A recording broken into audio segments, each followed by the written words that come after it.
The chandeliers at Chateau Noir cast amber light across white tablecloths, the kind of glow that made Friday nights feel expensive. 8:15 on a November evening, and the dining room hummed with the sound of success. Executives celebrating quarterly wins, couples dressed for anniversaries they'd planned months in advance, voices kept low beneath the drift of a piano playing something smooth and forgettable. The restaurant occupied the ground floor of a glass tower in downtown Chicago, floor-to-ceiling windows offering views of the city lights beginning to flicker on as darkness settled over Lake Michigan. Victoria Cross sat at table 14 in the far corner, same as always. She'd arrived at exactly 8 o'clock, handed her coat to the hostess without making eye contact, and walked to her usual spot with the kind of purposeful stride that suggested she'd calculated the most efficient path years ago and saw no reason to deviate. Her black suit probably cost more than most people's monthly rent. Hair pulled back tight, no jewelry except a Patek Philippe that caught the light when she moved her wrist. She was 38 but carried herself like someone who'd learned early that showing fatigue was a luxury she couldn't afford. Marcus Reed had served her maybe 40 times over the past 2 years. He knew her order before she opened her mouth. Sparkling water, no ice, the arugula salad with grilled salmon, dressing on the side. She never ordered wine, never touched dessert. She'd eat methodically while working on the iPad propped against a small vase of white orchids, her expression suggesting whatever she was reading had disappointed her in some fundamental way. He brought the sparkling water without being asked, set it down with the practiced quiet of someone who'd learned to be invisible. She glanced up for half a second, gave the smallest nod, and returned to her screen. That was the extent of their interaction, same as it had been for 2 years. She tipped 25% in cash, left without saying goodbye, and he appreciated the efficiency of it. Some customers wanted therapy sessions or thought waiters existed for flirting practice. Victoria Cross treated the transaction like business, which was the most respectful thing she could do. Marcus moved back toward the service station near the kitchen doors, checking his phone when he thought the manager wasn't watching. A text from Sophie glowed on the screen, a photo of a stick figure drawing, 3 people holding hands under a yellow sun, the words, "I love you, Dad," written in careful 7-year-old handwriting. His chest tightened the way it always did when she reminded him she was waiting at home. He typed back quickly, "I'll be home by 11:30. Kiddo, love you more than the whole sky." The front door opened, pulling his attention the way doors always did. Part of being a good waiter was tracking arrivals, anticipating who'd need menus, who'd head straight for the bar. 4 men stepped inside, and something in Marcus's body went still before his conscious mind caught up. They weren't dressed for Chateau Noir. Jeans and work jackets, one of them wearing a Carhartt coat with paint stains on the sleeves, boots that had seen real labor. The hostess approached with her professional smile, but they weren't looking at her. Their eyes scanned the dining room with the kind of focused intensity that separated people looking for a table from people looking for a target. The tallest one, graying hair and a jaw that looked like it had taken a few punches over the years, spotted Victoria's table. His expression shifted into something cold and sharp, the kind of look that came right before violence. Marcus felt the old instinct crawl up his spine, the same alert he used to get on patrol when a routine call was about to turn into something that ended with someone bleeding. He'd spent 3 years trying to bury that instinct, telling himself he'd walked away from situations where split-second judgments mattered. Apparently, his body hadn't gotten the message. The 4 men moved past the hostess without waiting to be seated. Chairs scraped loudly against the floor as they took a table near Victoria's, facing her direction. Other diners glanced over with mild irritation before returning to their conversations. The 4 men didn't open their menus. They just sat there, 3 of them staring at Victoria while one, younger, maybe early 30s, kept his eyes down, hands fidgeting with the salt shaker. Marcus grabbed a water pitcher and moved closer, using the excuse of refilling glasses at a nearby table. His movement stayed casual, but he positioned himself where he could hear fragments of their conversation. The tall one with gray hair spoke first, his voice carrying an edge that could cut glass. "That's her. Park Ventures became Crosspoint Ventures 5 years back, but that's the CEO, Victoria Cross." The younger one looked up, nervous energy radiating from him like heat. "You sure we should do this? We could get arrested. We let her know." The third man, built like someone who'd spent 30 years lifting heavy things, leaned forward. We let her see what her decisions cost. She needs to look us in the eye. Marcus's grip tightened on the water pitcher. He looked at Victoria, still focused on her iPad, completely unaware.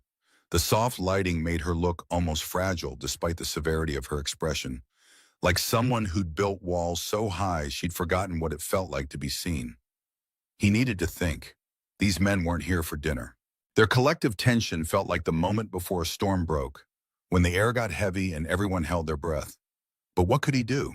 Call Paul Romano, the manager? Get them kicked out based on a feeling?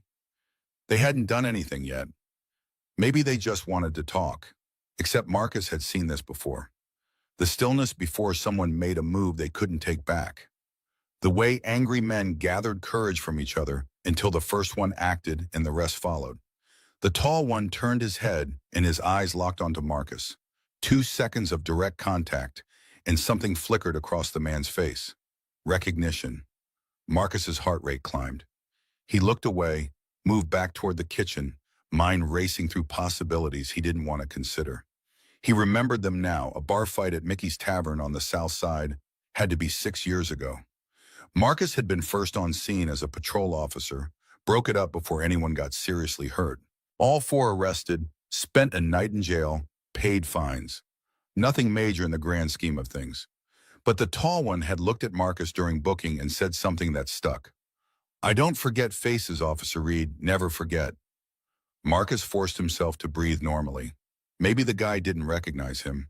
Different hair now, the beard he'd grown to look less like the clean-shaven cop he used to be. 30 pounds heavier from 3 years of restaurant food and not enough sleep. But even if the recognition landed, this wasn't about Marcus. This was about Victoria Cross and whatever she'd done to put that kind of cold fury in 4 men's eyes. The younger one stood up, nervous energy finally converting to action. He started walking toward Victoria's table, and Marcus's body moved before his mind finished processing options. He cut across the dining room, intercepting the man 3 steps before he reached her, positioning himself directly in the path. "Can I help you with something?" Marcus kept his voice light, professional, but his stance said something different. Feet planted, weight balanced, ready. The man stopped. Up close, Marcus could see the desperation carved into his face.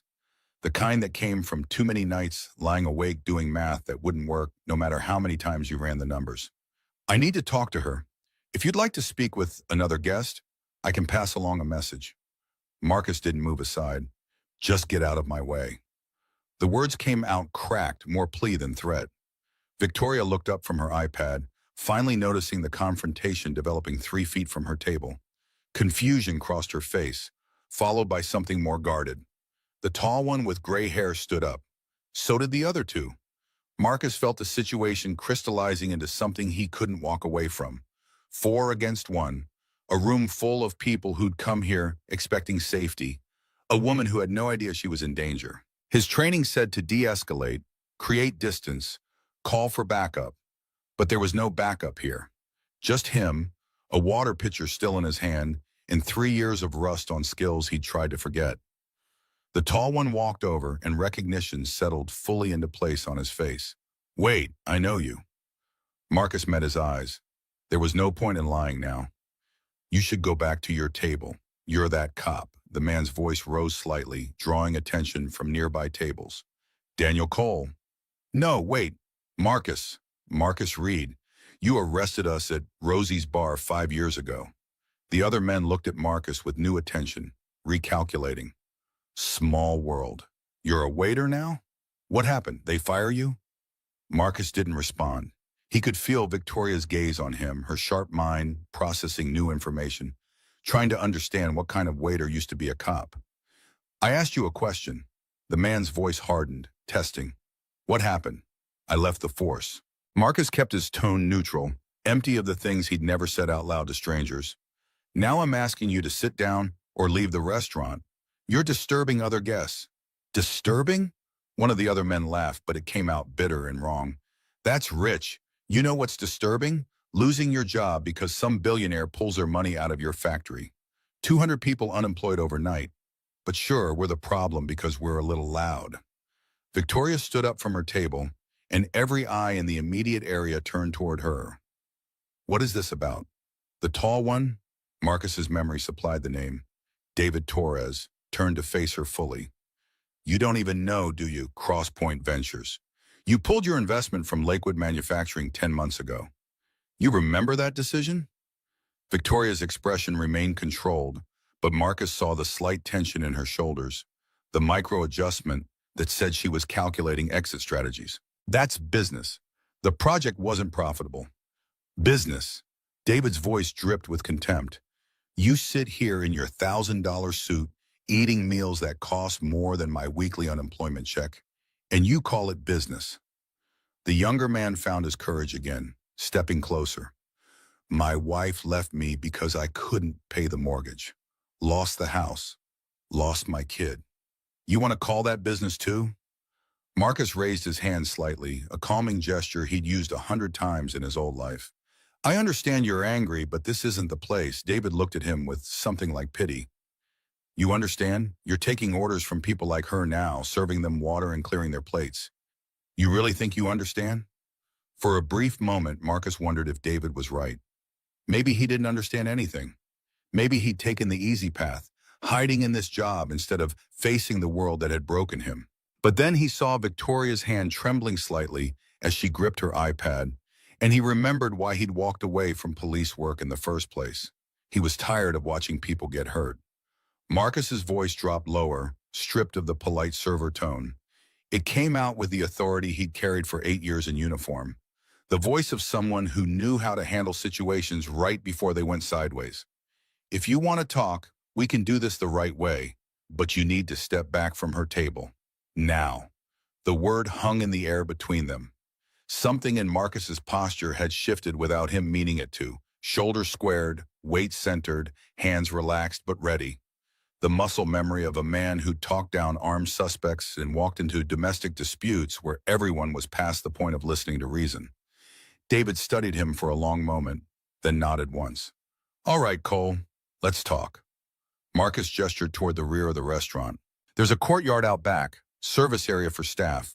We can talk there without disturbing anyone. The dining room had gone quiet enough that the piano music sounded too loud now, filling spaces where conversation used to be. Other guests watched with the careful stillness of people trying not to get involved, phones probably already out under tables, ready to call 911 if this went wrong. Victoria remained standing by her table, expression unreadable. Marcus caught Sarah's eye, another server working the floor, and tilted his head slightly toward the kitchen, their silent signal for trouble. She gave a barely perceptible nod and moved toward the back to alert Paul Romano.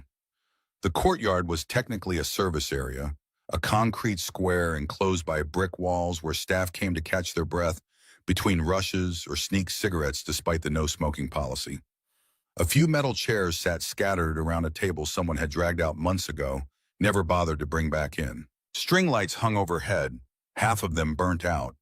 The November air carried the smell of grease from the kitchen vents mixing with the distant scent of the Chicago River.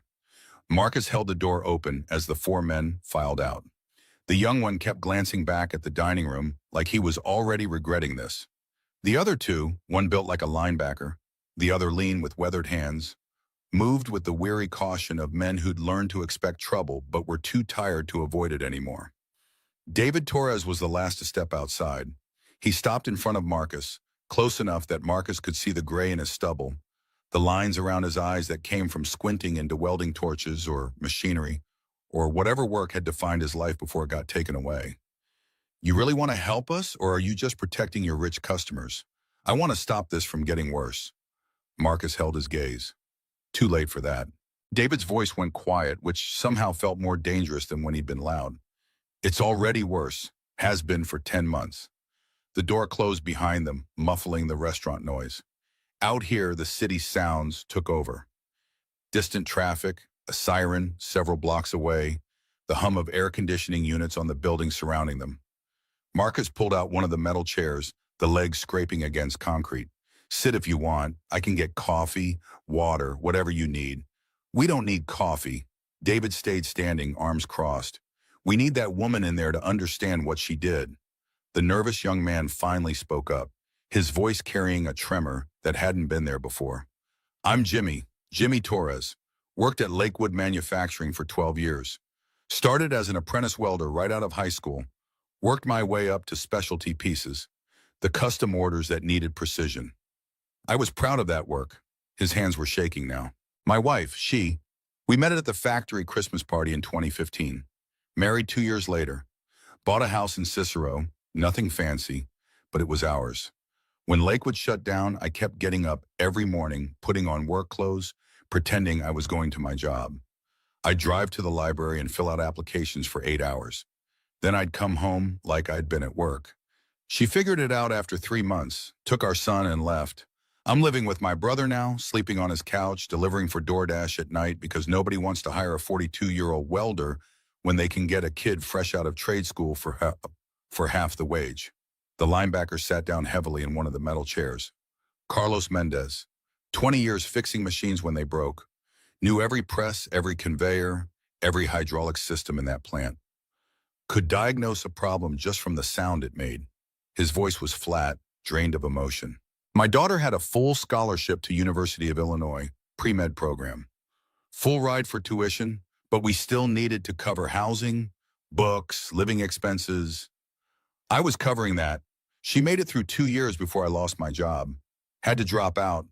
Works at Target now, overnight stocking shelves. Tells me it's fine. She'll go back when we save enough. But I see how she looks at me. Like I broke a promise I didn't know I was making. The lean man with weathered hands remained standing, but his shoulders had dropped slightly, like even holding himself upright took effort he wasn't sure he had anymore. Jack Henderson, 54 years old. Ran the second shift at Lakewood, 60 people under my supervision for the last 8 years. When corporate announced the closure, they all came to me asking what to do next, what jobs were out there, whether their pensions were safe. They trusted me to have answers. Jack's weathered hands clasped together, knuckles white. I didn't have any. My wife has MS, multiple sclerosis. Her medications cost $1,800 a month, even with insurance. I had good insurance at Lakewood. Now I'm on my third appeal to get her prescriptions covered under marketplace insurance that costs more and pays for less. She's in pain every day, and I can't afford to help her.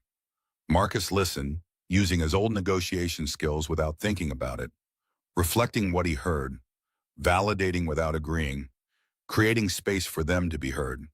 These weren't career criminals. These were working men who'd built their identities around labor that no longer existed, and the loss had hollowed them out from the inside. David finally sat down, the fight seeming to drain out of him with the movement. And me?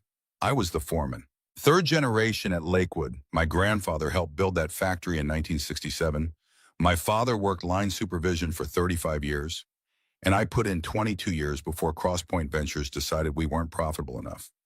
I'm 45 years old with a resume that says I'm great at managing factory workers in an industry that's dying in this city. My wife still believes in me, still thinks I'll find something, but I see her checking our bank account late at night when she thinks I'm asleep. We're 3 months behind on the mortgage. The bank sent another notice yesterday. The silence that followed felt heavy enough to press down on their shoulders. Marcus had spent 10 years as a cop listening to people's worst moments, but something about this felt different. These men hadn't broken any laws. They just had the ground cut out from under them by people who'd never bothered to see their faces. You asked what happened to me. Marcus heard himself speaking before he decided to. Why I left the force. He looked at the four of them, seeing his own reflection in their exhaustion. I was with the Crisis Intervention Unit. We handled situations where someone needed de-escalation before violence happened. Domestic disputes, mental health calls, people on ledges. I thought I was good at it. 47 successful interventions over 8 years. 0 casualties. The night air felt colder. Marcus could see it all again, sharp and clear, like it had happened yesterday instead of 3 years ago. Then I got called to a domestic dispute. Husband had been drinking, neighbors heard screaming. Wife was scared but trying to downplay it, said it was just an argument that got loud. I talked to him, used all my training, thought I'd calmed him down. He apologized, said it wouldn't happen again, seemed genuine, so I left. Thought I'd done my job. Marcus's hands were flat on the table now, grounding himself in the cold metal. 2 hours later, Sarah Chen was in the hospital with 3 broken ribs, a fractured jaw, and a traumatic brain injury. She survived, but she'll never be the same. Lost her short-term memory permanently. Can't hold a dom, can't live independently. She was 29 years old. The silence that followed felt like understanding. David leaned forward. So you get it. What it's like to lose the thing you were good at. I get it. Marcus met his eyes. Jimmy's voice came out barely above a whisper. My wife left 3 months ago. Took our son, filed for divorce. Every morning I get up and I don't know what I'm supposed to do with myself, who I'm supposed to be. Carlos shook his head slowly. My daughter pretends she's fine with working at Target, shows me pictures of her coworkers, talks about how she's saving money. But I found her old pre-med textbooks in a box in the garage last week. She'd written notes in the margins. This will be on the final, and remember this for boards. She was so sure of her future. I took that from her. Jack's weathered hands were trembling now. When you can't afford to ease your wife's pain, when you watch her try to hide how much it hurts because she knows you're already drowning in guilt, that's a special kind of hell. The medication exists. The treatment exists. I just can't pay for it. Marcus felt the weight of their stories.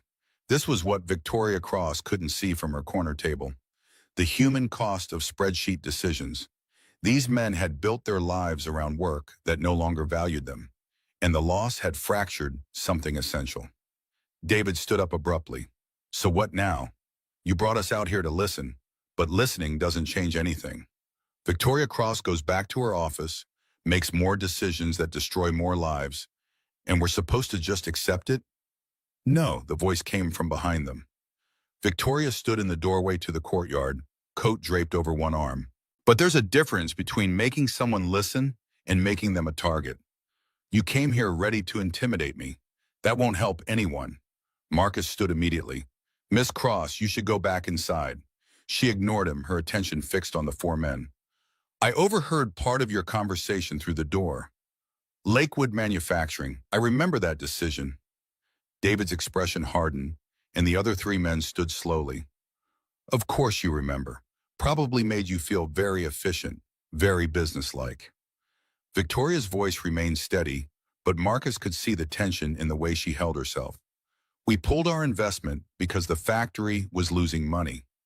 Revenue down 22% over 18 months, projected losses of $8 million over 3 years. That's business reality. Business reality, Jimmy's voice cracked on the words. You keep using that phrase like it absolves you of everything. I'm stating facts. Victoria's facade stayed intact, but Marcus noticed the slight shift in her posture, the micro-adjustments of someone who wasn't used to being confronted like this. Carlos took a step forward. Here's a fact. 200 people lost their jobs. Not because they weren't working hard enough, because you decided the numbers didn't look good enough. Jack's quiet voice cut through. Did you ever come to the factory? Before you pulled out, did you ever meet the people working there, see what they were building, understand what that place meant to the community? That's not how investment works. Victoria's control was slipping slightly now, words coming faster. We reviewed data, financial projections, market analysis. If I visited every investment property, I'd never have time to run my company. So the answer is no. Jack's statement hung in the cold air. You never met us. We were just data to you. Something flickered across Victoria's face. Maybe the first crack in her armor, a glimpse of the person underneath the CEO mask. If I spent time thinking about every individual affected by every business decision, I'd never be able to function. I'd be paralyzed, but that's the point. David's anger had cooled into something sharper, more focused. You run a company that manages billions. We had lives. And you treated our lives like they were disposable line items on a spreadsheet. Marcus moved between them, trying to create space before this escalated again. Miss Cross, why did you come out here? She looked at him, and for the first time since he'd started serving her 2 years ago, he saw uncertainty in her eyes. Because you've been bringing me water twice a week for 2 years, and tonight I find out you used to be a detective. Because 4 men showed up claiming my decisions destroyed their lives. Because nothing about tonight makes sense, and I need to understand what's happening. What makes sense is that you're finally seeing the consequences of your choices. David's voice was hard. Victoria turned to face him directly. And what were you planning to do before Marcus stopped you? Four men approaching a woman dining alone. You knew exactly what that would feel like. You wanted me afraid. David's jaw tightened. Good. You should know what it's like to have your security taken away, to feel powerless, to understand that the ground under your feet isn't solid anymore. Marcus's voice cut through with the authority he tried to leave behind. That's enough, David. You said you wanted to talk. So talk. Tell her what you need, not what you want to take from her, what you actually need. What I need? David's control finally broke. I need my job back. I need to be able to look my wife in the eye without seeing disappointment. I need to not wake up at 3 in the morning running numbers that won't work no matter how many times I calculate them. I need my life back. I need my daughter back in school. Carlos's voice was rough. She had dreams, real dreams. She was going to be a doctor, save lives. Now she's stocking shelves and pretending it's fine because she doesn't want to make me feel worse than I already do. Jimmy's voice was barely audible. I need to stop lying, stop pretending, stop waking up with no purpose and going to bed with no hope. Jack said nothing, but the pain in his eyes spoke volumes. The specific hell of watching someone you love suffer when the solution exists but remains out of reach. Victoria stood very still, processing what she'd heard. Then something in her expression shifted. Not much, but enough for Marcus to notice. A softening around the eyes, a slight drop in her shoulders, like armor being removed one piece at a time. I didn't know. The words came out quiet, almost fragile. I sit in meetings and review spreadsheets and make decisions that seem logical on paper. I don't think about the people behind the numbers because if I did, if I let myself see all of it, I'd never be able to make hard choices. That's what I tell myself anyway. She looked at Marcus, and there was something in her gaze he'd never seen before. You asked why I came out here. I spend most of my time around people who either want something from me or are afraid of me. It's isolating. And when you step between me and these men tonight, you weren't doing it for money or because I'm your boss. You did it because you thought it was right. Her voice dropped lower. I haven't seen that kind of integrity in a long time. It made me wonder if maybe I've been wrong about some things. The words seemed to surprise her as much as they surprised everyone else. Before anyone could respond, the courtyard door opened and Paul Romano stepped out, his expression tight with the kind of concern that came from years of running an establishment where problems were supposed to be handled before they became visible. He was in his 50s, suit immaculate, radiating the authority of someone who'd built a career on making sure nothing disturbed the carefully curated atmosphere his restaurant promised. Marcus, what's going on here? His eyes took in the scene, the four men, Victoria, the tension thick enough to feel. Miss Cross, are you all right? Should I call the police? The word police made all four men tense. Even David's certainty faltered slightly, the reality of potential arrest cutting through anger. Victoria looked at the four men, then at Marcus, and when she spoke, her voice carried the CEO authority Marcus had only heard in fragments before. No police. These gentlemen and I are having a conversation. Marcus was helping facilitate it. Paul blinked, clearly not expecting that answer. Miss Cross, I really think... I said no police. Her tone left no room for argument. That's final. Paul turned his attention to Marcus, and there was disappointment mixed with concern in his expression. You're supposed to be working the floor. We have customers waiting for service. Marcus stays. Victoria's voice was firm. We're not finished here. Paul's face suggested this entire situation was giving him the kind of headache that would last days. With all due respect, Miss Cross, this is highly irregular. I have a responsibility to my staff and my other guests, which can be covered by your other servers for a few more minutes. Victoria's business voice had returned fully. I appreciate your concern, but this conversation is important. Paul gave them all one more look that promised there would be consequences for someone later, then retreated back inside. The door clicked shut with a finality that said they had maybe 10 minutes before he returned with different demands. Marcus turned to face the group. We need to resolve this now. You came here angry, and you had every right to be. But now you need to decide what you actually want, revenge or a way forward. He looked at Victoria, and you need to decide if you're willing to see these men as people instead of problems you can dismiss. The string lights overhead cast uneven shadows across the courtyard. Somewhere in the distance, a siren faded away. The city kept moving around them, indifferent to the small human drama playing out in this forgotten corner. Victoria broke the silence first. I can't give you your jobs back. Lakewood Manufacturing is closed. That decision is final. David's expression started to darken, but she held up a hand. But Crosspoint Ventures runs a workforce development program. We train people for new industries, help them transition to growing sectors, renewable energy installation, advanced manufacturing, logistics management. If you're willing to retrain, I can get you into the program.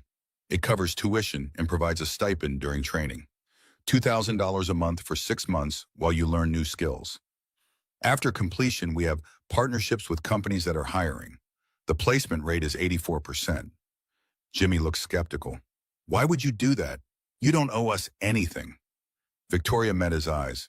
Because tonight someone reminded me that behind every business decision are human beings with families and dreams and bills they can't pay. And because making this offer cost me less than living with the knowledge that I could have helped and chose not to. Jack spoke quietly. The 60 people from my shift, can they join too? Not just us 4, all of them. Yes. Victoria's answer came without hesitation. All 340 former Lakewood employees. I'll need to verify employment records, but if they work there when we pulled our investment, they're eligible. David still looked skeptical, arms crossed, but Marcus could see something shifting in his expression. Not trust exactly, but maybe the beginning of hope fighting against the bitterness that had sustained him through 10 months of rejection. What do you get out of this? Victoria smiled, but there was no warmth in it. I get to sleep at night. That's worth something. The 4 men exchanged looks, having a conversation without words. Finally, Jimmy nodded. Okay, I'll try it. I've got nothing to lose at this point. Carlos followed. Me too. At least it's a chance. Jack simply said, yes. All eyes turned to David. He stood silent for a long moment, jaw tight, the weight of representing not just himself but everyone else from Lakewood pressing down on his shoulders. Then something in his posture gave way slightly. Fine. But I want it in writing, a formal offer, not just words in a courtyard. You'll have a formal offer letter by Monday. Victoria's business voice had returned. Email with program details, enrollment process, everything documented. My assistant will contact you with next steps.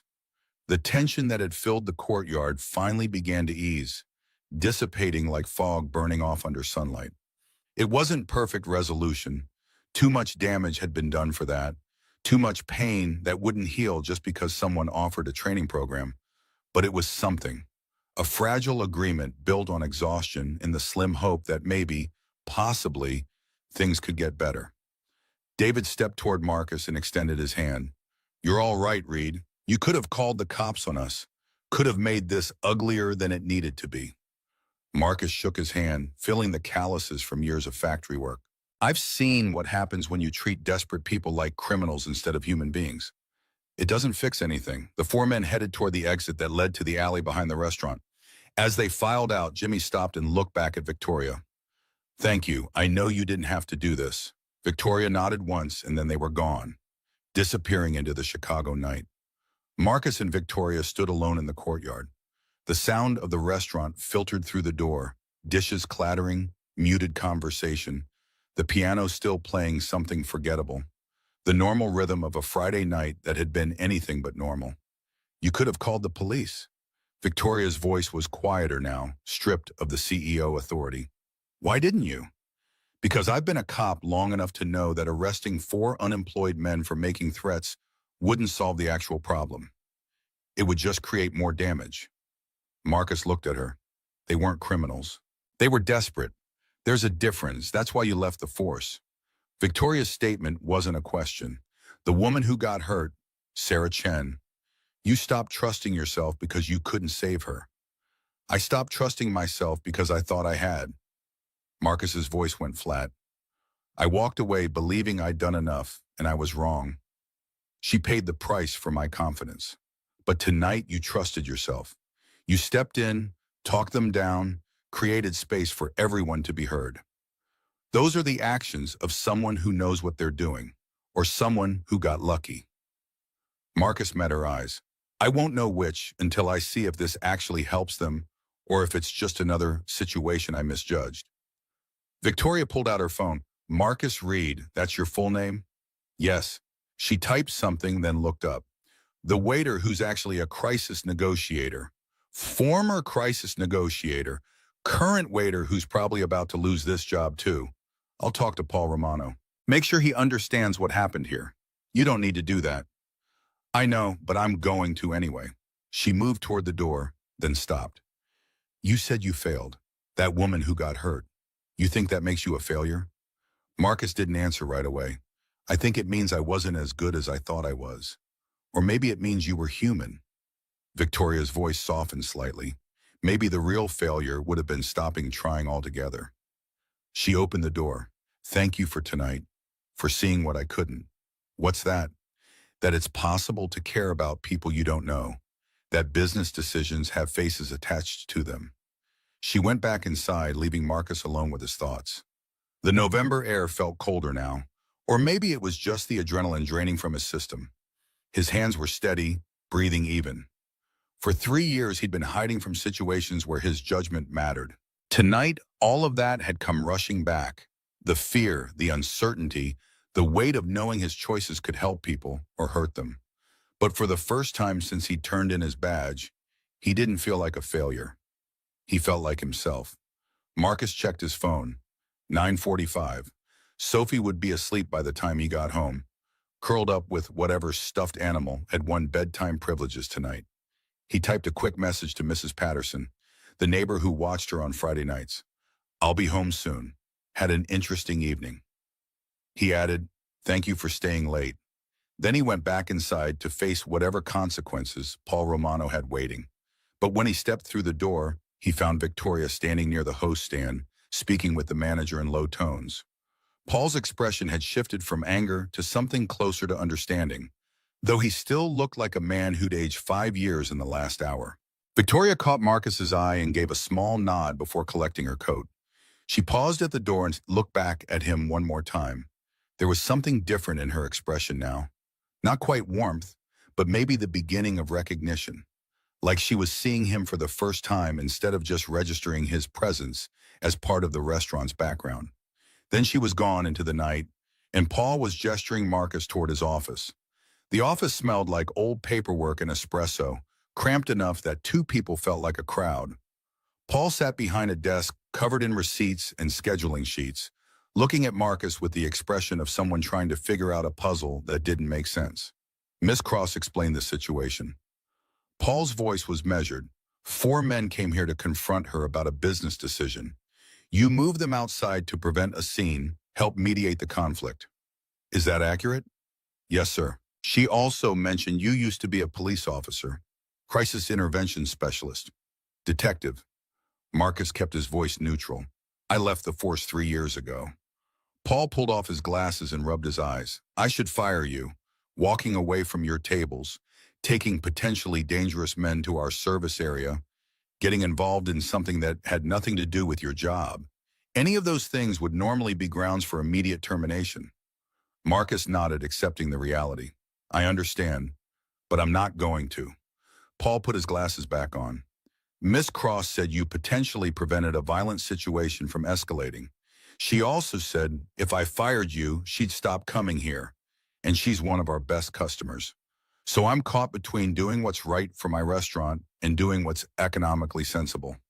Marcus waited, not sure which way this was going to fall. She told me something else too. Paul leaned forward. She said you saw those 4 men as human beings instead of problems, that you understood they were desperate, not dangerous. And that kind of judgment, the ability to see people clearly, that's rare. His expression softened slightly. You're one of my best servers, Marcus. Reliable, efficient, professional. I never knew you had that kind of background. It wasn't something I wanted to talk about. Marcus's hands were flat on his knees. I walked away from that life for a reason. And tonight it came back. Paul stood up.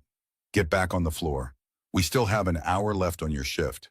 And Marcus, next time something like this happens, and I pray to God there is no next time, you come get me first. Understood? Understood. Marcus left the office feeling oddly lighter despite everything that had happened.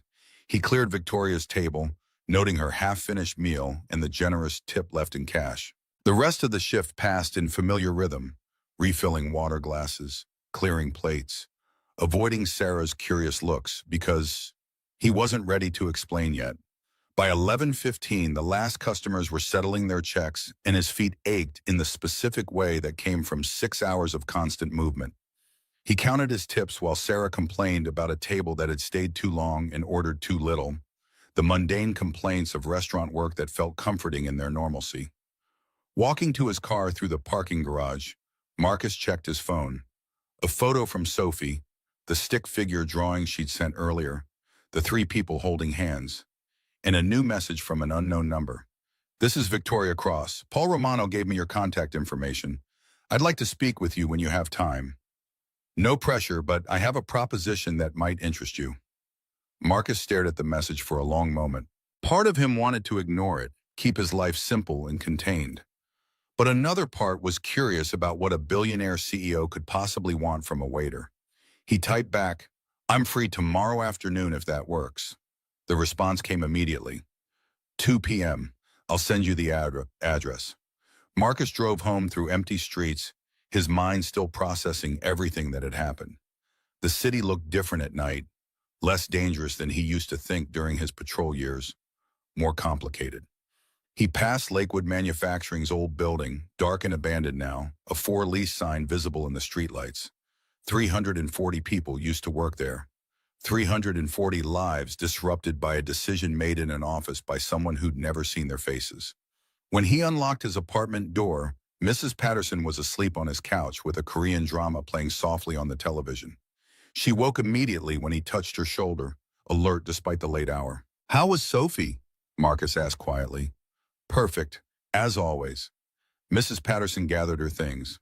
Homework done, dinner eaten, in bed by 8:30 like clockwork. She's a good kid, Marcus. You're doing right by her. How was your night? Marcus thought about the question, the confrontation, the courtyard conversation, Victoria's unexpected offer to help, the strange message asking him to meet tomorrow. Complicated. But okay, Mrs. Patterson smiled. Complicated can be good sometimes. Means things are changing. After she left, Marcus looked in on Sophie. She was asleep in her small bedroom, surrounded by stuffed animals and books, dark hair spread across the pillow. One hand curled near her face, clutching the edge of her favorite blanket. She looked peaceful in a way that made his chest tighten with love and fear and the weight of trying to be enough for someone who deserved everything. He pulled the blanket up slightly and kissed her forehead. She stirred but didn't wake, just made a small sound and settled deeper into sleep. In his own room, Marcus sat on the edge of his bed and looked at Victoria's message again. What kind of proposition would a CEO have for a waiter? The practical part of his brain said this was probably some kind of consulting thing, maybe helping her understand how to communicate with the workforce development program participants. The part that had spent 10 years reading, people wondered if it was something more. He thought about David Torres and the three other men, about the desperation in their eyes and the way hope had flickered back to life when Victoria offered them a chance. He thought about Sarah Chen lying in a hospital bed 3 years ago while he sat in the waiting room trying to figure out how he'd gotten everything so wrong. He thought about Sophie's drawing, the family of 3 people, always 3, even though it was just the 2 of them. For 3 years, he'd convinced himself that stepping back was safer, that avoiding situations where his judgment mattered was the right choice for everyone. But tonight had reminded him of something he'd tried to forget. Sometimes doing nothing was more dangerous than doing something. His phone buzzed with Sophie's alarm reminder for tomorrow, soccer practice at 10, then lunch, then the mysterious meeting with Victoria Cross at 2. Normal Saturday routine disrupted by something that felt like it might change everything, though he couldn't quite see how yet. Marcus lay down, but sleep didn't come easily. His mind kept returning to the courtyard, to the moment when Victoria's armor had cracked and he'd seen something vulnerable underneath, to the way she'd looked at him when she said he'd reminded her it was possible to care about strangers, to the question of what tomorrow's proposition might be and whether he was ready to step back into a world where his choices mattered. The city lights glowed through his window, Chicago settling into its late-night rhythm. Somewhere out there, David Torres was probably lying awake too, wondering if Victoria's offer was real or just another broken promise. Jimmy was maybe not pretending anymore, telling his brother the truth about what had happened. Carlos was hopefully sleeping better, knowing his daughter might get another chance. Jack was sitting with his wife, talking about possibilities instead of just pain. And Victoria Cross was in whatever penthouse or mansion billionaires lived in, maybe questioning decisions she'd been certain about for years. Or maybe not. Maybe she'd go back to being the ice queen on Monday, and tonight would fade into just another business problem solved. Marcus didn't know. That was the thing about stepping into situations where your judgment mattered. You never really knew if you'd made the right call until time showed you the consequences. He'd learned that the hard way with Sarah Chin. Maybe he was about to learn it again. But as he finally drifted towards sleep, Sophie's drawing visible on his nightstand in the dim light, he realized something had shifted. For the first time in 3 years, he didn't feel like he was hiding. He felt like he was standing still, watching something approach. And instead of running away, he was waiting to see what happened next. Tomorrow would bring answers or more questions. Either way, he was ready. Saturday morning arrived with Sophie bouncing on Marcus's bed at 7, too excited about soccer practice to let him sleep past dawn. They spent the morning at the fields on the south side, watching her kick goals with the fierce determination she applied to everything, then grabbed burgers at the diner where he worked breakfast shifts during the week. She talked about a science project on butterflies while he tried not to think about the meeting waiting at 2 o'clock. Patterson agreed to watch Sophie for the afternoon without asking questions, though her eyes carried curiosity. Marcus changed into his good suit, the only suit, and drove downtown with his stomach tight. Crosspoint Ventures occupied the entire 15th floor of a glass tower that made Chateau Noir look modest. The reception area had leather chairs and abstract art that probably cost more than his annual salary. He gave his name to the receptionist, a young woman with perfect makeup who looked at him like she was trying to figure out how a waiter had ended up on Victoria Cross's calendar. "Miss Cross will see you now." She led him through a maze of cubicles and glass-walled conference rooms where people worked on a Saturday, heads down over laptops, the hum of ambition filling the air. Victoria's office sat in the corner with floor-to-ceiling windows overlooking Chicago. The desk was clean except for a laptop and a single photo frame facing away from the door. She stood when he entered, dressed more casually than at the restaurant. Dark jeans, gray sweater, hair down around her shoulders. It made her look younger, less like the ice queen reputation suggested. "Thank you for coming." She gestured to a chair across from her desk, then moved to sit behind him rather than behind the barrier. "Creating equality instead of hierarchy. I've been thinking about last night, about how you handled that situation." Marcus waited, still uncertain why he was here. "You saw 4 angry men and didn't just see a threat. You saw people who were hurting. That's what I was trained to do. Most people don't have that training." Victoria leaned forward slightly, and even fewer would choose to use it while working for minimum wage. "I want to offer you a position. Community Impact Director for Crosspoint Ventures. Your role would be to interface between our investments and the communities they affect, to be the person who sees the human cost of our business decisions before those decisions get made." Marcus felt his pulse quicken. "I'm not qualified for that. I don't have a business degree, no corporate experience.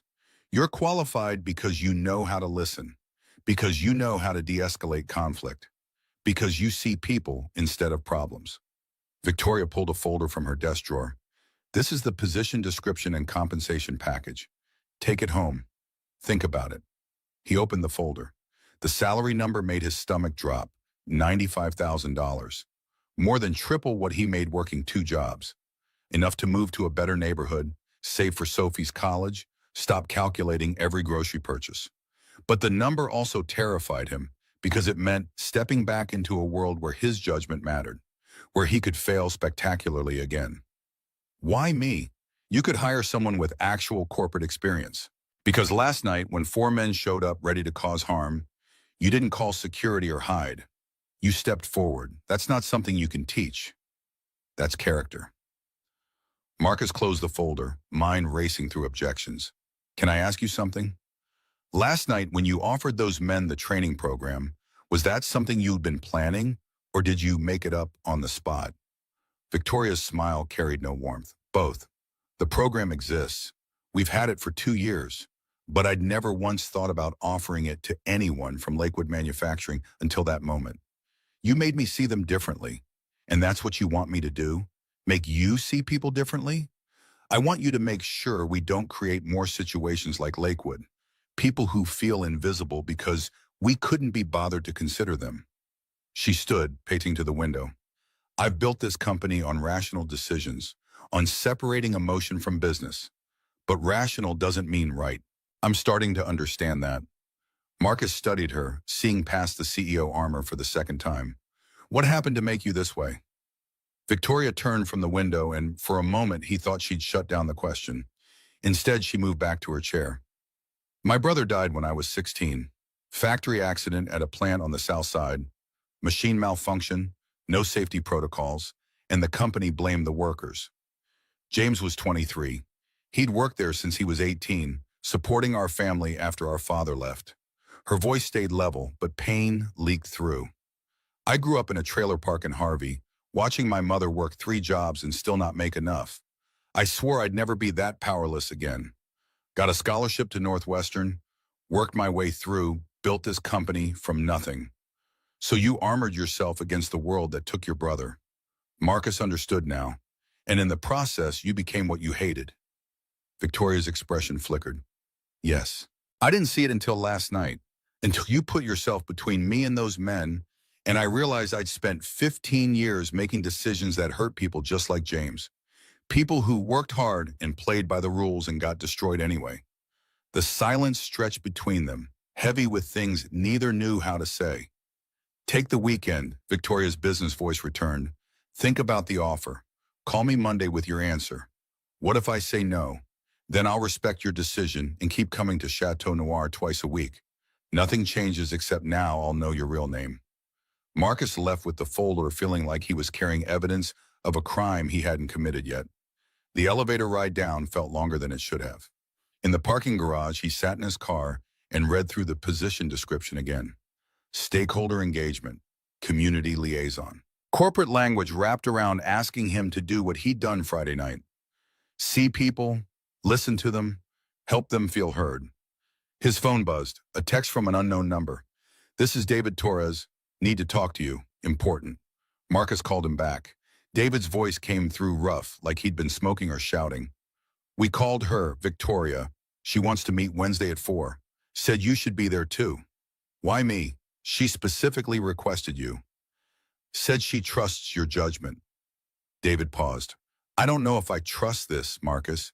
Feels too easy. Rich people don't just decide to help out of nowhere. Maybe she's serious. Marcus watched a couple walk past his car, laughing about something.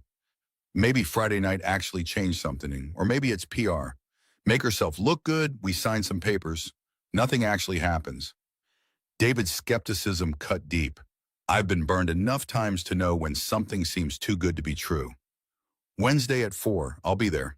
After hanging up, Marcus drove home through neighborhoods he used to patrol. The city looked different now. Not dangerous or safe, just complicated.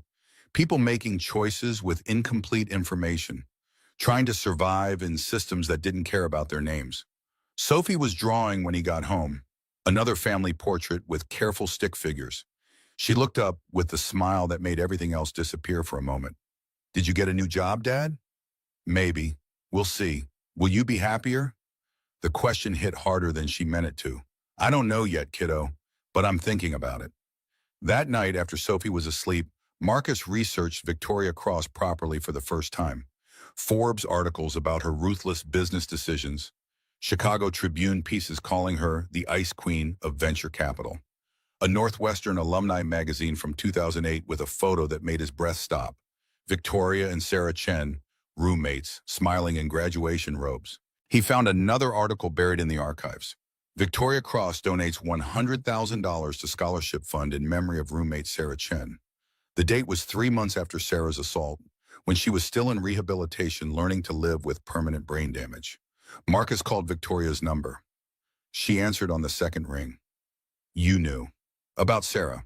You were her roommate. Yeah. So this whole thing is what? Pity? Guilt? His anger surprised him with its intensity. It's about recognizing that you're one of the few people who understands that decisions have consequences. Victoria's voice stayed calm. Sarah told me about you, about how you visited her every week in the hospital, how you blamed yourself for something that wasn't your fault. She doesn't blame you, Marcus. She wishes you'd forgive yourself. You should have told me. Would you have listened if I had? The question hung in the air. Or would you have assumed I was manipulating you and walked away? Marcus had no answer to that. Sarah recovered enough to work at a community center now. She helps domestic violence survivors rebuild their lives. Victoria's voice softened. She's not defined by what happened to her. Maybe you shouldn't be either. He hung up feeling raw and uncertain. The connection between them made sense now. Victoria had known who he was from the first time he served her water at Chateau Noir. She'd been watching him for 2 years, and he'd never noticed. Sunday passed in a fog. Sophie wanted to go to the park, so they spent the afternoon on swings and slides while he tried to process everything. Mrs. Patterson made dinner, her Korean stew filling the apartment with smells that reminded him of when Jennifer was alive, and their life had different possibilities. Monday morning, he worked his breakfast shift at the diner, pouring coffee and making small talk with regulars who didn't know his life was tilting sideways. At noon, he picked up his phone and typed, "I'll take the job, but I have conditions." Victoria's response came within minutes. "I'm listening. I need to shadow you for 2 weeks first, unpaid. I need to see how you actually make decisions. And I need veto power on investments that could harm communities." Her response took longer this time. Finally, veto power? No executive gives that up. Then I'm not the right person. 3 dots appeared and disappeared multiple times. Finally, 2 week shadow period. Then we'll discuss veto power. The Wednesday meeting felt like stepping into a different universe. David, Ryan, Frank, and Jack waited in the Crosspoint Ventures lobby, all cleaned up and nervous. A receptionist led them to a conference room where Victoria waited with a man she introduced as Michael Bradford, her COO. He had skeptical written across his face in permanent marker. Victoria presented the workforce development program like she was pitching to investors, slides showing training pathways, partnership companies, success rates, 6 months of renewable energy certification or advanced manufacturing training, $2,000 monthly stipend, job placement assistance with an 84% success rate, mental health counseling for families struggling with the transition, total investment from Crosspoint Ventures, $8.2 million over 18 months. All 340 former Lakewood employees eligible. Michael Bradford looked like someone had forced him to swallow glass. "This is financially irresponsible. Our shareholders will revolt." Victoria didn't flinch. "We'll position it as an ESG initiative. Environmental, social, and governance investing is growing. This program could become a model we license to other firms." Frank Donovan spoke up, his voice carrying residual anger from Friday night. "Why should we believe this is real? You destroyed our lives with a signature. Now you're supposed to save us? I can't save anyone." Victoria met his gaze. "I can offer tools and resources. What you do with them is your choice. But this program exists, and it's available to you." David Torres remained silent, arms crossed, calculating. "Finally, I want oversight, independent verification, not just your company saying the program works. Actual third-party assessment. Done." Victoria didn't hesitate. "I'll establish a worker advisory board. You will chair it. Paid position, 20 hours a week, reviewing our community impact assessments." The 4 men looked at each other, communicating without words. One by one, they nodded agreement, even David, though his skepticism didn't fade entirely.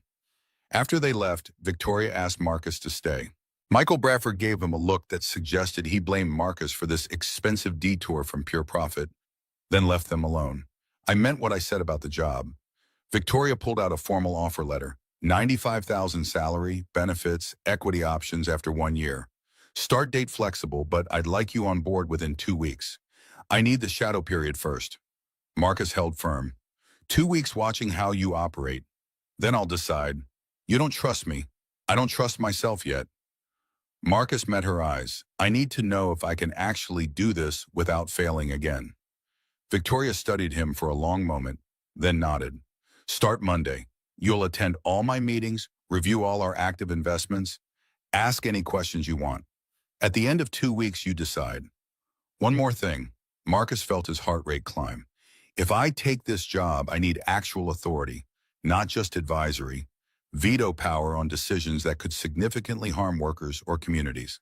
That's not how corporate hierarchy works. Then make it work. Marcus stood his ground. Otherwise, I'm just window dressing. Someone you parade around to make yourself feel better while still making the same decisions.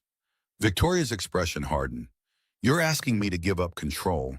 I'm asking you to prove you meant what you said Friday night, that you want to change how business gets done. They stared at each other, neither willing to back down.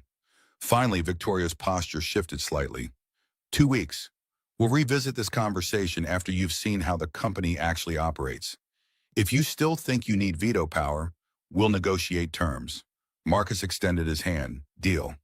Her handshake was firm, professional, and lasted a fraction of a second longer than necessary. The first week shadowing Victoria felt like drinking from a fire hose. Board meetings where millions got allocated with the emotional weight of ordering lunch. Investment reviews where companies lived or died based on PowerPoint presentations. Site visits to warehouses and manufacturing plants where she walked through with the detached interest of someone touring a museum. Marcus watched her make decisions with surgical precision, cutting away anything that didn't serve maximum profit. She was brilliant, no question about that, but she was also blind to the human cost hiding in the data. On Thursday, they reviewed a proposal to acquire a logistics company in Gary, Indiana. The numbers looked good.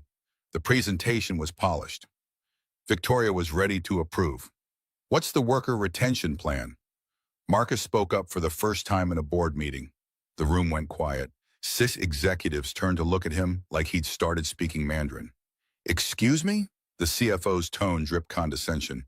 The company currently has 300 employees. What's the plan to retain them after acquisition? Marcus kept his voice neutral. Or will there be layoffs to improve margins? That's being evaluated. The CFO dismissed him. We'll make those decisions after due diligence. So the answer is, you don't know, and you don't have a plan. Marcus looked at Victoria, which means 300 people's futures are uncertain, and nobody's bothering to ask what happens to them. The temperature in the room dropped 20 degrees. Victoria's expression revealed nothing, but her fingers tapped the table once. A tell Marcus had learned meant she was recalculating. We'll discuss this privately. Her voice was ice. Continue with the presentation. After the meeting, she cornered him in her office. You made me look weak in there. I made you look like someone who asked questions before making decisions. Marcus didn't back down. You said you wanted me to flag human costs. That's what I'm doing. There's a way to do it that doesn't undermine my authority in front of my board. Then tell me the way, and I'll do it differently next time. But I'm not going to stay quiet when I see people being treated like disposable assets. Victoria paced to her window, the Chicago skyline stretching behind her. You're frustrating. You hired me to be frustrating. Marcus watched her shoulders carry tension she never showed in meetings. If you wanted someone who'd just agree with everything, you should have hired a consultant. She turned back, and something in her expression had softened. You're right about the Gary acquisition. I'll have them develop a retention plan before we proceed. Her voice dropped. I'm not used to being challenged. Get used to it. The corner of her mouth lifted, not quite a smile, but close. Fair enough. The second week, they visited potential investment sites. A warehouse in Hammond where workers described safety violations the management swore didn't exist. A manufacturing plant in Joliet where the CEO promised good wages, but the employees Marcus talked to during the tour told different stories. A renewable energy startup on the South Side where the founder actually seemed to care about both profit and people. After each visit, Marcus filed reports. Victoria read them all, asked questions, pushed back on his recommendations. But she also started changing how she evaluated deals, adding worker welfare metrics, requiring community impact assessments. Small shifts, but they added up. Friday of the second week, they reviewed the Gary Logistics acquisition again. The company had developed a comprehensive retention plan, raised wage floors, improved benefits. It would cost Crosspoint Ventures $3 million in reduced profit margins over 5 years. Approve it. Victoria's decision came without hesitation. The board members looked shocked, but she didn't flinch. We're not just buying a company, we're becoming responsible for 300 families. If we can't maintain their employment while making a reasonable profit, we shouldn't be making the acquisition. After the meeting, Marcus found himself alone with Victoria in her office again. The late afternoon sun cut through the windows at angles that made the city look golden. You cost me $3 million today. She didn't sound angry. My board is going to hate you. But you approved it anyway, because you were right. Victoria moved to stand beside him at the window. Those 300 people have names and families and mortgages. Treating them like numbers would make me exactly what I've been trying not to be anymore. They stood in silence, watching the city below. Marcus became aware of how close she was standing, the faint scent of her perfume mixing with the coffee they had been drinking all day. I've made my decision. His voice came out rougher than intended. About the job, I'll take it, but I still need veto power on major decisions that could harm workers. I'll give you advisory authority. Victoria turned to face him. Final decisions stay with me, but nothing moves forward without your sign-off. You can flag concerns, demand additional review, require community impact assessments. If we disagree, we negotiate until we find a solution we both can accept. That's not veto power. It's better. It's partnership. She held his gaze. I don't want someone who can just stop me from making mistakes. I want someone who helps me make better choices. Marcus felt something shift between them, the professional distance compressing into something more complicated. Partnership. Yes, her voice dropped lower. If you're willing, I'm willing. Good. Victoria stepped back, breaking whatever moment had been building. You start officially Monday. Human Resources will handle paperwork. I'll announce it to the board next week. What about David Torres? Marcus asked. He still doesn't trust this. Would you if you were him? Victoria moved back to her desk. He'll chair the Worker Advisory Board starting next month. That'll give him transparency into our operations. Either he'll see we're serious or he'll find evidence we're not. Either way, it's the right thing to do. Marcus left feeling like he'd crossed a threshold he couldn't uncross. The job was real. The responsibility was real. The possibility of failing again was real. But so was the chance to help people before they reached the desperation David and his friends had felt. Sophie was drawing when he got home. Another family portrait. This one had 4 people. He didn't ask who the 4th person was. Part of him already knew. That weekend, David Torres called again. His voice carried an edge Marcus hadn't heard before. I've been doing research about you and Victoria. Sarah Chen. Marcus's stomach dropped. What about her? She was Victoria's roommate at Northwestern. David's accusation landed heavy. You two have history. This whole thing, the program, the job offer, it's connected to something that happened 3 years ago. You want to tell me what's really going on? Sarah was a victim in a case I worked. Marcus tried to keep his voice level. I failed to protect her. Victoria was her friend. That's the connection. So this is guilt money. David's laugh was bitter. Victoria's trying to fix you, and we're the props in her redemption story. You really think that's going to help us? The program is real. The jobs are real. Marcus felt defensive anger rising. Whether Victoria's motivations are perfect doesn't change that 340 people are getting a second chance. Or we're getting used. David's voice went cold. I'm telling the others. We'll decide together whether to trust this. The call ended, leaving Marcus with the sick feeling that everything was about to collapse. He texted Victoria. David knows about Sarah. He thinks we're running some kind of guilt-driven PR stunt. Her response came quickly. Meet me tomorrow. We need to get ahead of this. Sunday afternoon, Victoria met him at a coffee shop in Hyde Park, away from her office in the Crosspoint Ventures world. She wore jeans and a Northwestern sweatshirt that made her look like a different person entirely. They sat in the back corner, where no one would recognize the Billionaire CEO slumming it with a former waiter. David's not wrong to be suspicious. Victoria wrapped both hands around her coffee cup. Sarah was my best friend in college. When I heard what happened to her, I blamed myself for not being there. I'd moved to New York for my first venture capital job. She was alone in Chicago dealing with an abusive husband, and I was chasing money. You visited her in the hospital every weekend for 6 months. Victoria's voice went quiet.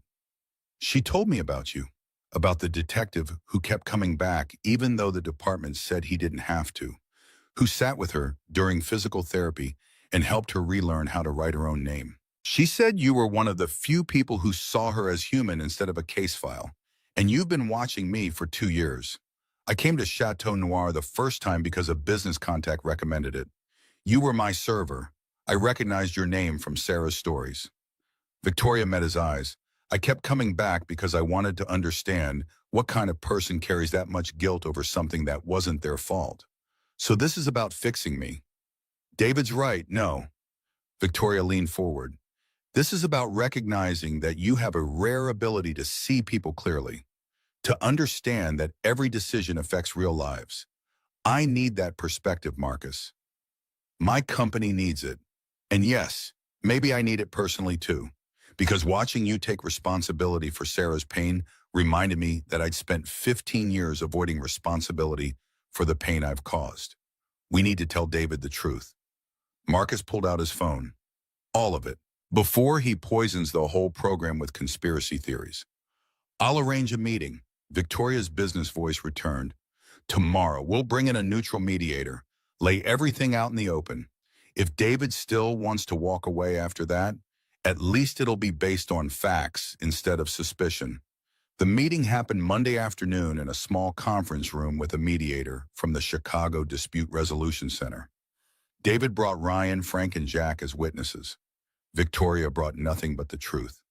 She told them about Sarah Chen, about the scholarship fund, about recognizing Marcus at Chateau Noir and watching him work for 2 years before Friday night forced her hand, about the guilt she carried for abandoning her best friend when she needed help most. So we're your redemption project. David's voice was flat. You get to feel better about yourself, and we get to be grateful. You get to decide if you want 6 months of training and a real shot at employment. Victoria didn't flinch. My motivations aren't pure. I'm not going to pretend they are. But the program exists. The money's allocated. 340 people have enrollment packets waiting. Whether you trust my intentions doesn't change those facts. How do we know you won't pull funding halfway through? Frank's anger simmered just below the surface. You pulled out of Lakewood when the numbers stopped looking good. What happens when this gets expensive or inconvenient? Then Marcus vetoes it.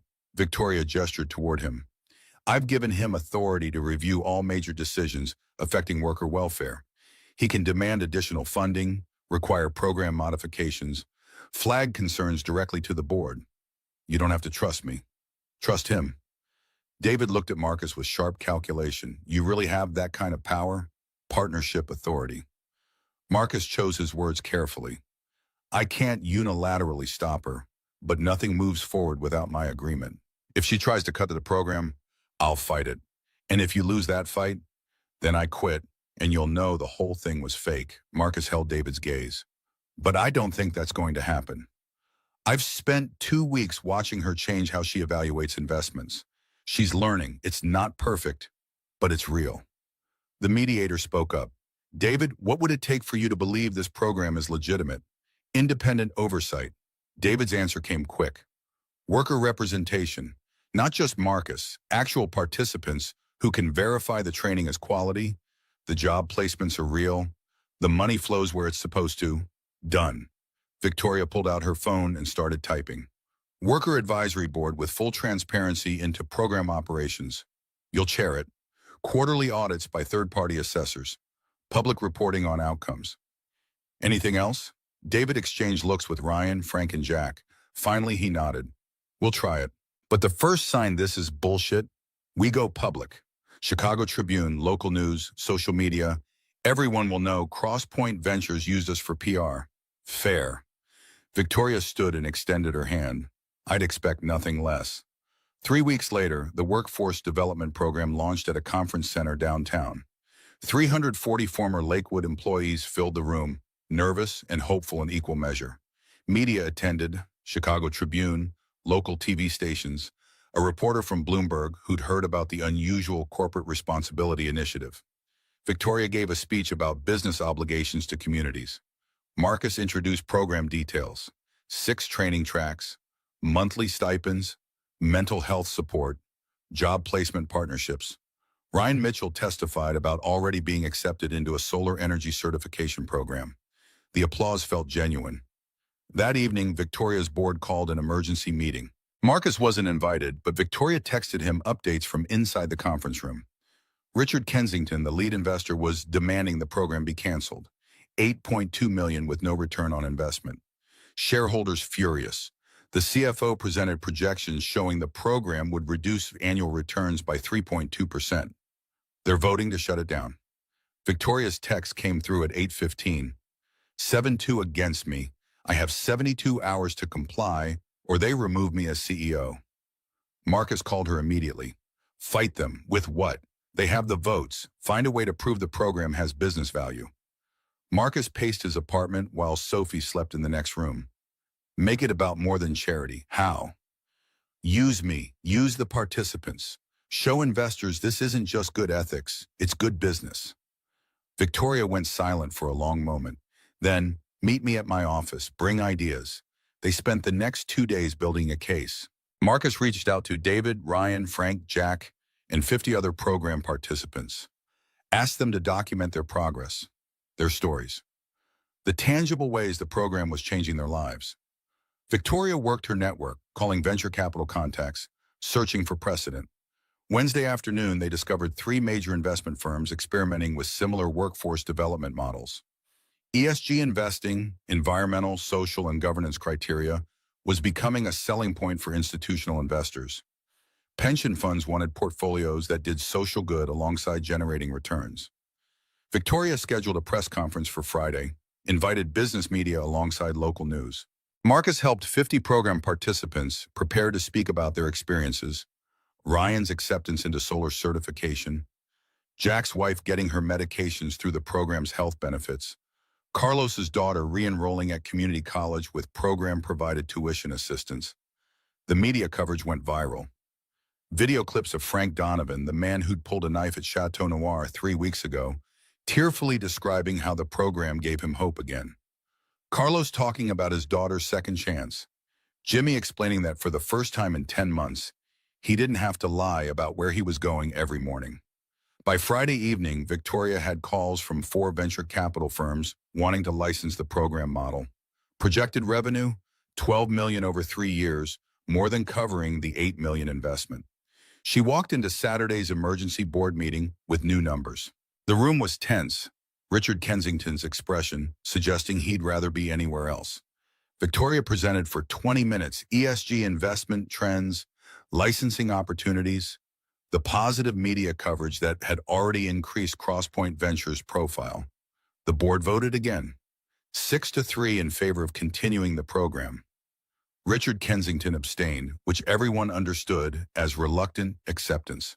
Victoria kept her CEO position by the slimmest margin possible, but David Torres hadn't enrolled in the program. Marcus discovered this Monday morning when he reviewed participant lists. David's name was missing. He called him immediately. I'm working with a labor attorney. David's voice carried an edge Marcus hadn't heard before. Filing a class action lawsuit against Crosspoint Ventures. For what? Conscience washing, using us to clean up their reputation without addressing the actual harm they caused.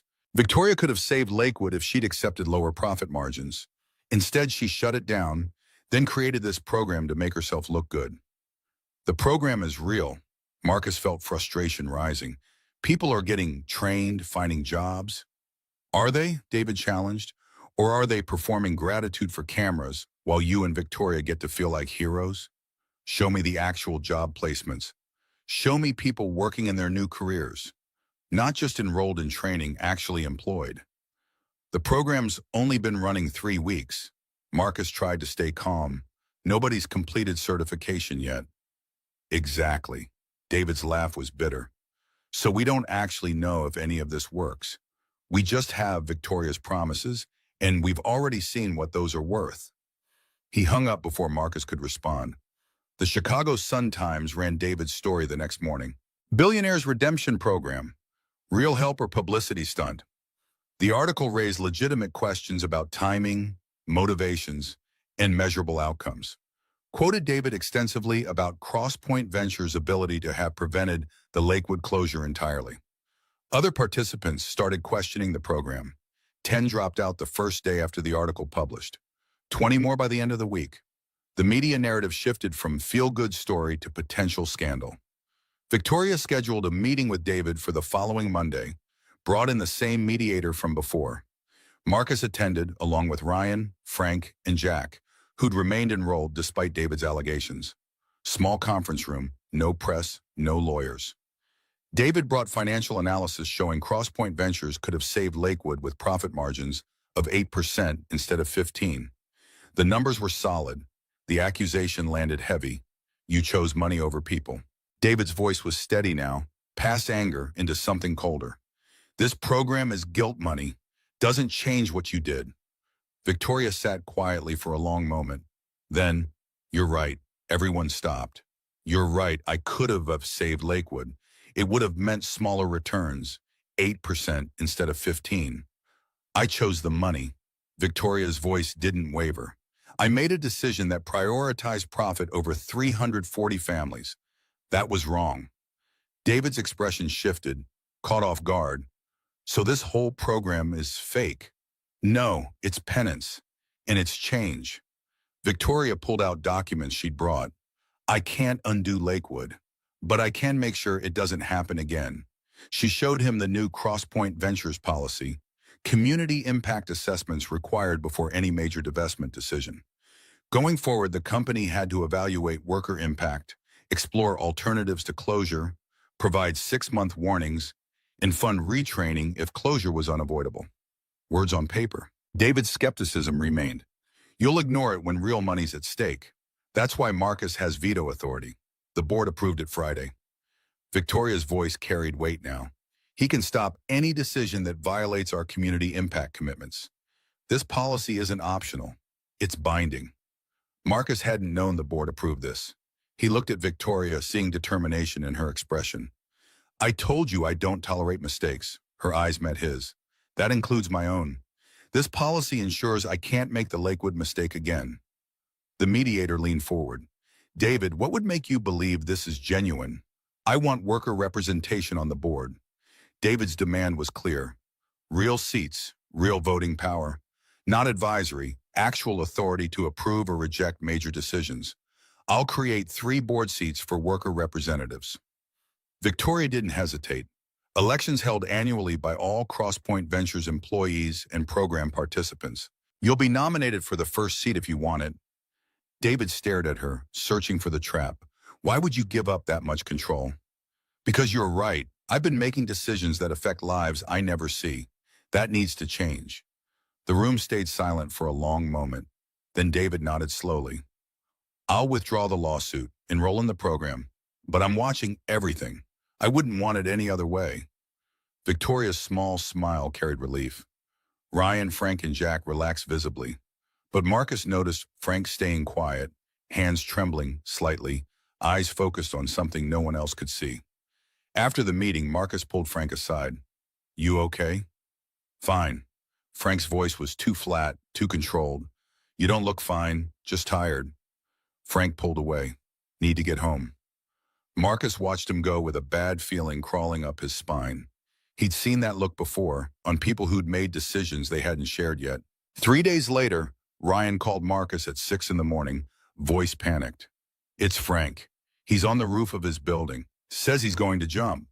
Police are there, but he won't talk to anyone. Marcus was moving before Ryan finished talking. I'm coming. What address? The building was in Pilsen, 8 stories of weathered brick. Police had cordoned off the street. Crisis negotiator already on scene. Marcus showed his old badge, technically expired, but the sergeant on duty recognized him. Detective Reed. The sergeant's face showed relief mixed with confusion. Thought you left the force. I did. Marcus looked up at the roof where Frank was visible. a small figure against the morning sky. But I know Frank. Let me try. The sergeant hesitated, then nodded. 5 minutes. If you can't get through, we're sending tactical. Marcus climbed the stairs slowly, hearing the current negotiator's voice through the roof access door. She was good, using all the right techniques, building rapport, creating space. But Frank wasn't responding. Marcus stepped onto the roof. Frank stood maybe 15 feet from the edge, close enough to be dangerous, far enough to suggest he hadn't fully committed. The negotiator looked at Marcus with a question in her eyes. He nodded, and she stepped back. Frank. Marcus kept his voice calm, hands visible. I'm coming over to talk, the waiter cop. Frank's laugh came out broken. Here to save the day again? I'm here to listen. Marcus moved slowly, stopping 10 feet away, sat down on the rooftop gravel like he had all the time in the world. Nothing to listen to. Frank's voice was hollow. I'm done. The program, the training, all of it. It's bullshit. I'm 48 years old. Nobody's hiring a middle-aged factory worker who's been unemployed for 10 months. My daughter won't return my calls. My wife left last month. I'm just dead weight. Tell me about Emma. Marcus kept his tone gentle. Your daughter. Why, so you can say she'd want me to live? Frank's body swayed slightly. She doesn't care. She's better off without me dragging her down. Did she say that? She doesn't have to. I see it in her face when I video call. Disappointment, shame. Her father's supposed to be someone she can be proud of. I have a daughter, Sophie, 7 years old. Marcus felt the truth of it in his chest. Every single day I wonder if I'm failing her. If I'm enough. If she'll grow up and realize her dad was just a waiter pretending to be something more. Frank turned slightly, listening despite himself. 3 years ago, I failed at the job I was actually good at. Marcus kept talking, using the same skills that had saved 47 lives before Sarah Chen. Someone got hurt because I wasn't good enough. I walked away from everything, told myself I was protecting people by not trying. But you know what that was? Cowardice. Frank's shoulders dropped a fraction. Real courage isn't being perfect. Marcus stood slowly, moving a step closer. It's trying again after you fail. It's showing your daughter that mistakes don't define you. How you respond to them does. Emma doesn't need a perfect father. She needs one who doesn't give up. I'm so tired. Frank's voice cracked.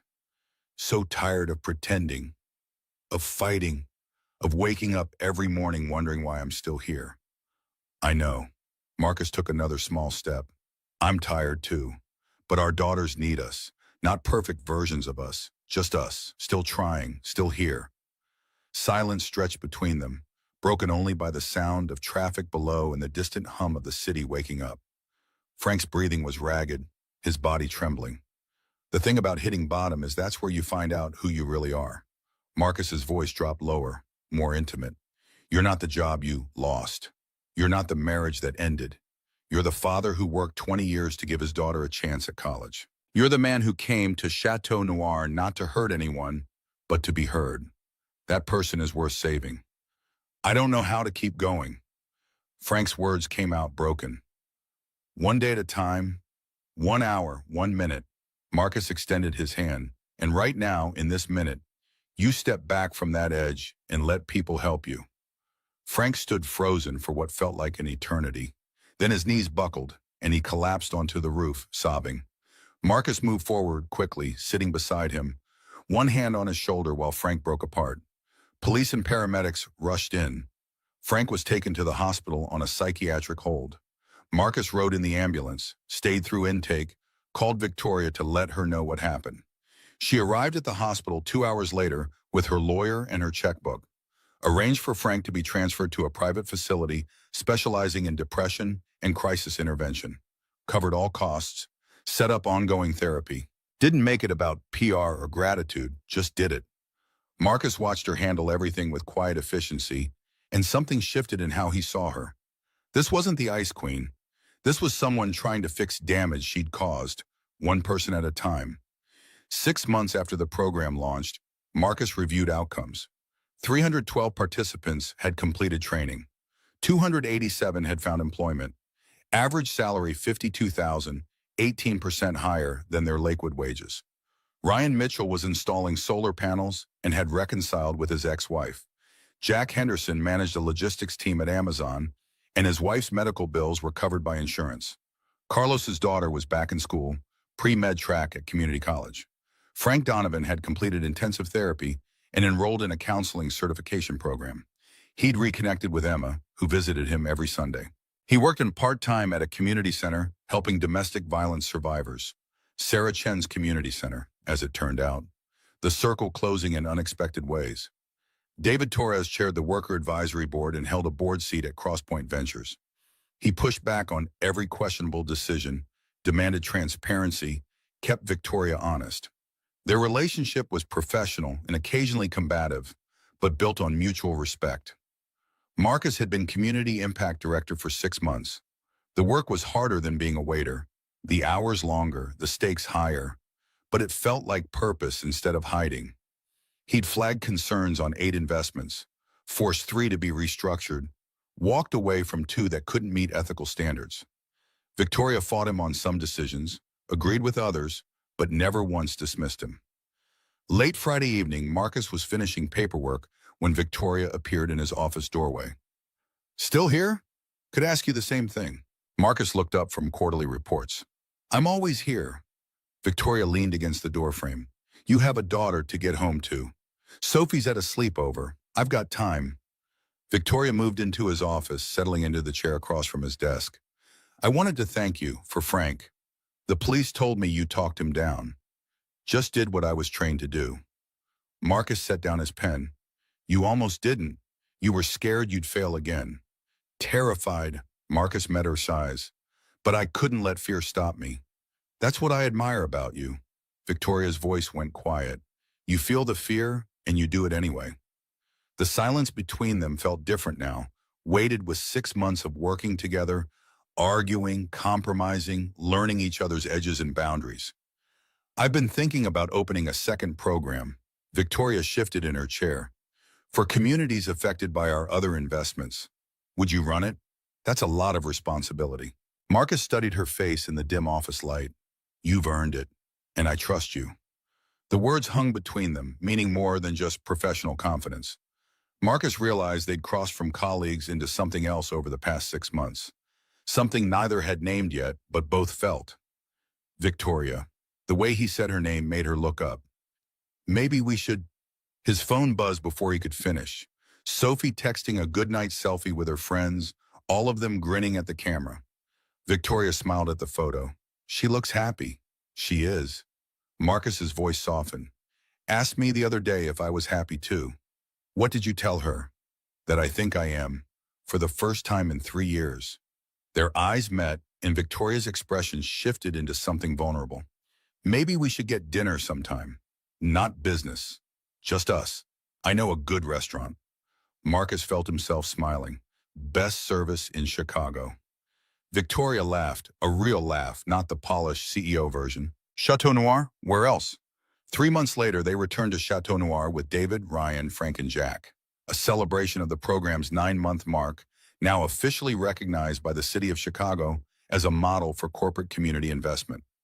Paul Romano greeted Marcus warmly, no longer seeing just a former waiter, but someone who'd built something meaningful. They sat at table 14, Victoria's old spot, and ordered food Marcus no longer had to serve. "I still don't always agree with you." David raised his glass. "But you've earned my respect."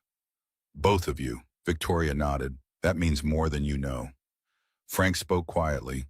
9 months ago, I wanted to hurt you. Now I'm sitting here having dinner, talking about my daughter's college applications. Life's strange. Strange isn't the word. Ryan smiled. Miraculous, maybe. 6 months ago, I was delivering DoorDash at midnight. Now I'm installing solar panels and my ex-wife is talking about reconciliation. Jack added his glass to the toast. My wife got her medication. First time in a year, she's not in constant pain. That's worth celebrating. Life is what we make it. Victoria's voice carried the weight of 9 months spent learning this lesson. We can't change the past, but we can build something better from the pieces. After dinner, Marcus walked Victoria to her car. The parking garage echoed with city sounds. the November air carrying memories of that first Friday night when everything changed. You saved my life. Victoria turned to face him in the shadows between concrete pillars. Not physically, but you saved me from becoming someone I would have hated. You saved mine too. Marcus stepped closer, close enough to see the reflection of garage lights in her eyes. Gave me a reason to stop hiding, to trust myself again. What happens now? Her voice dropped to almost a whisper. We keep working, keep trying, keep failing sometimes and succeeding sometimes. Marcus reached for her hand. And maybe we see where this goes. If you're willing, I'm willing. Victoria's smile was genuine, warm, everything the Ice Queen reputation said she couldn't be. They kissed in the parking garage where 9 months ago she'd been just another customer and he'd been invisible. Now they were partners, in business, in purpose, in the careful construction of something neither could fully name yet, but both wanted to build. The city stretched out beyond the garage entrance, Chicago settling into its late-night rhythm. Somewhere out there, 312 people were living different lives because of choices made in a moment of crisis. David was preparing for his first board meeting as worker representative. Frank was counseling men who'd hit the same bottom he had. Ryan was teaching solar installation to the next round of program participants. Jack was writing a training manual that would help other supervisors see their workers as human beings. And Victoria Cross was no longer the Ice Queen standing alone in corner restaurants. She was standing here, hand in Marcus's, building a future that honored the past's pain while refusing to be defined by it. Marcus's phone buzzes. Sophie texting from her sleepover. Love you, Dad. Is Miss Victoria coming to my soccer game Saturday? He showed Victoria the message. She laughed, typed back herself. Wouldn't miss it. 1 year from that first Friday night, when Marcus tucked Sophie into bed, her drawings will show 4 people. A family built not from blood, but from choice, from showing up, from refusing to let failure be the final word. The Community Impact Fund will have grown to $50 million. Crosspoint Ventures will have 3 worker representatives on the board. David Torres will be writing a book. Frank Donovan will have his counseling license.